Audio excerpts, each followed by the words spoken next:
हाँ जी, नमस्कार। जैसा कि आपसे लगातार निरंतर बातें हो रही हैं और बहुत सारी बातों पे सॉल्यूशन भी आ रहे हैं। लेकिन और इसी इसी बातचीत के दौरान इटावा के बड़े भाई सुधीर श्रीवास्तव जी से बातचीत हुई, संवाद हुआ और उनके द्वारा एक चीज़ संज्ञान में लाई गई, जिसको जानकर बड़ा क्रोध आया। और अब उस पर मैं बहुत ज़्यादा नहीं जाऊँगा। मैं चाहता हूँ कि आप इस वीडियो को अधिक से अधिक शेयर करें, उन लोगों तक पहुँचाएँ जिन लोगों तक इस वीडियो का पहुँचना अत्यंत आवश्यक है। और इसका जवाब हम सब मिलकर तैयार करते हैं। लखनऊ में मानहानि का मुकदमा उस व्यक्ति के खिलाफ किया जाएगा जो व्यक्ति ऐसी दुस्साहसपूर्ण कार्य करने के लिए और जाना जा रहा है और अपने आप को फेमस कर रहा है और समाज को, जाति को बदनाम करने का प्रयास कर रहा है, तो उसको हमें जवाब देना है।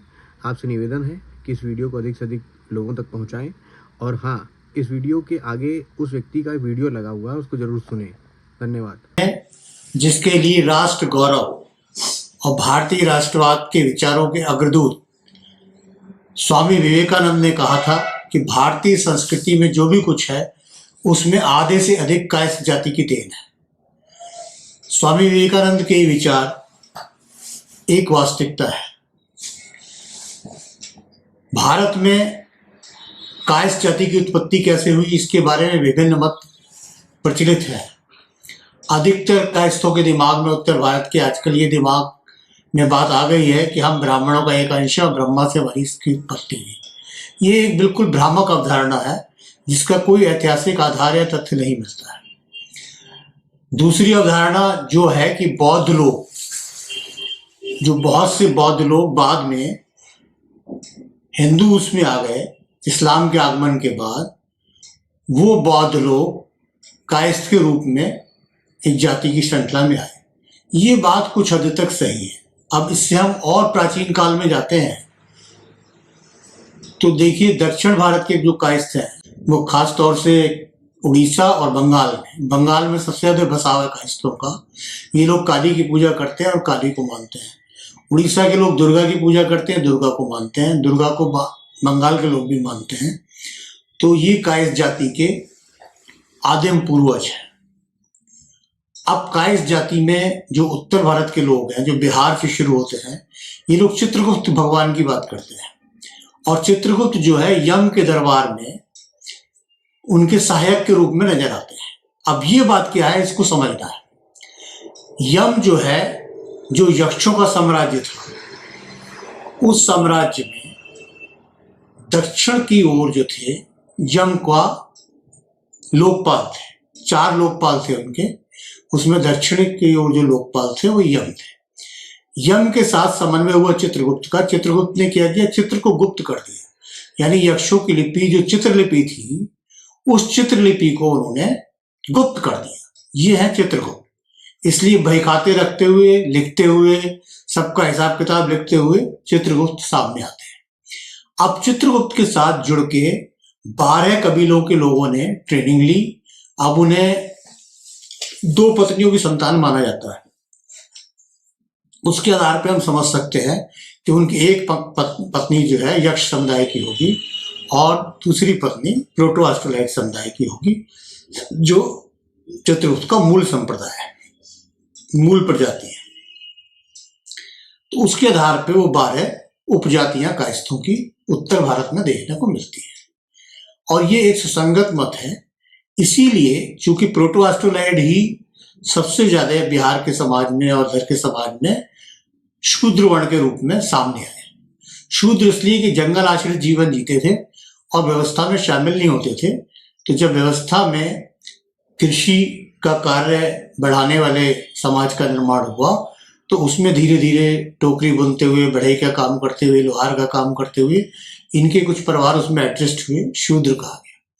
लेकिन इन शूद्र राजाओं से, जो बंगाल और झारखंड और इस इलाके के राजा रहे होंगे, उनके साथ जो ब्राह्मणों का संघर्ष हुआ, उस कारण से याज्ञवल्क्य स्मृति लिखती है कि शूद्रों में महाशूद्र कायस्थ है। यानी उन राजाओं के चिंतक के रूप में, जो नाग राजा थे, उनके चिंतक के रूप में जो कायस्थ लोग उनके साथ रहे होंगे, यानी उनके जो लिखने पढ़ने वाले लोग रहे होंगे, विद्वान रहे होंगे, उसके लिए याज्ञवल्क्य स्मृति को लिखना पड़ा कि ये शूद्रों में भी महाशूद्र है। तो हम प्रोटो ऑस्ट्रोलाइट उन महाशूद्रों के साथ जुड़े हुए हैं। अब हम इससे आगे अगर बढ़ते हैं तो हम देखते हैं कि जो संघर्ष ब्राह्मणों और बौद्धों के बीच में हो रहा है उसमें अशोक के काल में हम देखते हैं कि अशोक के शिलालेखों पे 3 तरह के जानवरों को मारने की स्वीकृति है बंगाल और बिहार में, और जबकि दूसरी जगहों पे ऐसा लिखा हुआ नहीं है। तो इसका मतलब क्या है कि यक्ष संस्कृति के लोग शाकाहारी थे और अशोक ने शाकाहार की घोषणा की, जीवों पे दया करो, जीवों को मत मारो। लेकिन प्रोटो-ऑस्ट्रोलाइड लोग जो उनके साथ सम्मिलित हुए उसके लिए उसने 3 चीजों की छूट दे दी, और यही 3 चीजें कायस्थ खाते हैं, मछली, मुर्गा और बकरा। तो 3 चीजों की उसने छूट दी जो उसके शिलालेखों में खुदा हुआ है। इनको खाने वाली जाति, ये सबसे पक्का सबूत है जो ये साबित करता है कि कायस्थ जाति प्रोटो-ऑस्ट्रोलाइड ग्रुप से जुड़ के आगे बढ़ी। बाद में यक्षों से इसका समन्वय हुआ, इसलिए कुछ यक्ष अंश बीच में आया। ये है कायस्थ जाति का आदिम इतिहास। और इसलिए कायस्थ जाति को आज भी अगर हम देखें तो जब यहाँ पे भारत में मुसलमान आए तो अफगानिस्तान के लोग बौद्ध थे और तुर्कों ने उन बौद्धों पे विजय प्राप्त करके अफगानियों को मुसलमान बनाया, सिंध के लोगों को मुसलमान बनाया और इनकी सहायता से हिंदुस्तान में आए। तो इन अफगानी बौद्धों का लिंक जो था वो बंगाल तक था। तो इनके साथ सहयोग जो है बंगाल के उन बौद्धों ने करा जो मुसलमान तो नहीं बने, लेकिन उनका सहयोग इनके साथ रहा। अलाउद्दीन खिलजी की एक कहानी है जिसमें वो अमीर खुसरो लिखते हैं कि उन्होंने ये कोशिश की कि भारत में फारसी में लिखा जाए। तो फारसी लिखने वाले लोगों को बुलाया गया, तो उसमें 2 ही तरह के लोग आए, कायस्थ और खत्री।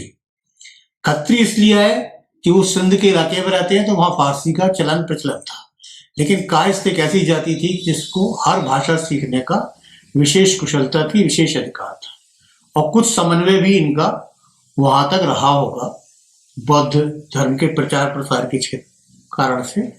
इसलिए कायस्थ जाति तुर्कों के काल से ही सारा हिसाब किताब और लेखन के आधार में निकल गई। जिन मुगलों के बारे में आजकल अधिकतर कायस्थ विरोध में बातें करते हैं, उन्हें समझना होगा कि इन मुगलों के सारे शासनकाल को और इनको इन तुर्कों के भी सारे शासनकाल में लिखत पढ़त का काम कायस्थों के जिम्मे था। और कायस्थों के जीविका का एक प्रमुख आधार यह था कि सारे गांव में पटवारी अधिकतर कायस्थ हुआ करते थे। लेखन का कार्य, जमीन की बंदोबस्त का कार्य नीचे से ऊपर तक, गांव से लेके और केंद्र तक कायस्थों के हाथ में था। तो मुगल काल में ये कायस्थ हर जगह उनके मंत्री के रूप में ऐसे नजर आते हैं, लेखक के रूप में नजर आते हैं, और अधिकतर जो लेखन जमीनों के संबंध में हुआ वो कायस्थों की ही देन थी। कायस्थों का फारसी लिपि पे भी अधिकार है। यहाँ तक कि हमारे खानदान में हमारे बुजुर्ग लोग, यानी हमारे बाबा और नाना जैसे लोग भी फारसी को जानते थे और फारसी में लिखने का उनका अधिकार था। तो ये है कायस्थ जाति का इतिहास। लेकिन जब भारत आजाद हुआ तो कायस्थ जाति जो राजनीति में पिछड़ गई, प्रशासन में कायस्थों के पास सबसे ज्यादा नौकरियां थी अंग्रेजों की जाने तक, क्योंकि हमारी जो जातिगत महारत थी इसलिए अंग्रेजी में भी हम महारथी बन गए और इसलिए ज्यादा नौकरी थी। लेकिन राजनीति को ना समझने के कारण राजनीति जब ब्राह्मणों के हाथ में आ गई तो आप देखिए कायस्थ नेताओं का क्या हुआ। जरा एक गौर इस पे भी करें। कायस्थ नेता सुभाष चंद्र बोस जो दुनिया में भारत का गौरव बन सकते थे, और अगर भारत में रहते, भारत को मुक्त कराते तो भारत की दशा और होती, लेकिन सुभाष चंद्र बोस को जिंदा रहने के बावजूद भारत नहीं आने दिया गया और उन पर यूरोपीय देशों द्वारा जो प्रतिबंध लगाए गए थे जर्मनी का साथ देने के कारण, इस कारण उन्हें अपने अंतिम समय को सोवियत संघ में अज्ञात रूप से गुजारना पड़ा।